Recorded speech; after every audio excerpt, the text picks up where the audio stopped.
ቡና ተቆልቶ ወደ ሲኒ ውስጥ ከመድረሱ በፊት በተለያዩ የመለየት እና ደረጃ የማውጣት ሂደቶች ውስጥ ያልፋል። ከነዚህም ውስጥ አንዱና ወሳኙ ደረጃ ጉድለቶችን መለየትና ማስወገድ። ጉድለቶች የጥሬ ቡናውን አካላዊ ጥራት ብቻ ሳይሆን የመጨረሻውንም የቡና ጣዕምና መዓዛ ወጥነትንም ጭምር ይጎዳሉ።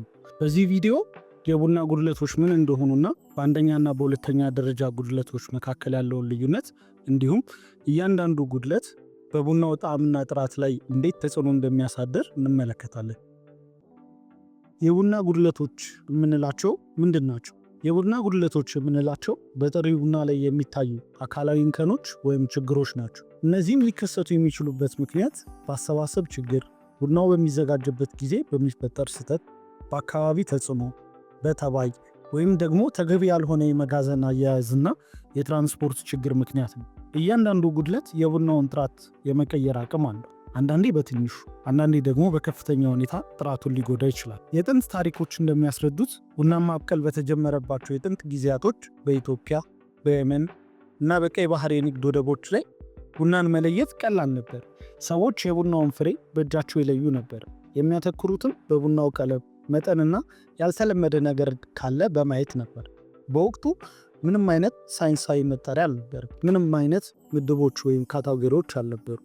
ነገሩ በልምድና በግምት ብቻ የሚሰራ ነበር። ነገር ግን ቡና በዓለም ዙሪያ ሲስፋፋ እና ንግዱ ሲያድ ችግሮች መታየት ጀመሩ። ገዢዎች ወጥነት ያላቸው ጥራት ፈለጉ። ላኪዎች ግልጽ የሆነ ሕግ አስፈለጋት።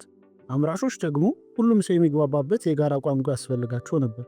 በዚህም ምክንያት ቀስ በቀስ የቡና ጉድለት ደረጃ አሰጣጥ መልክ መያዝ ጀመረ።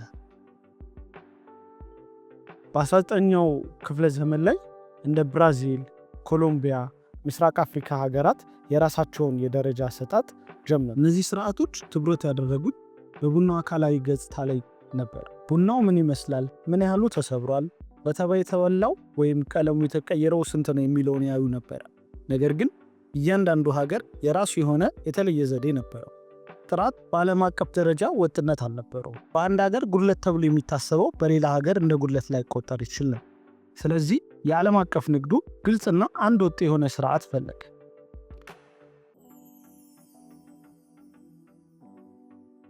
ዛሬ የምንጠቀምበት ዘመናዊ የጉድለት አከፋፈል ስርዓት የመጣው እንደ አውሮፓውያን አቆጣጠር በ1982 ከተመሰረተው የአሜሪካ ስፔሻሊቲ ቡና ማህበር ACCA ነው።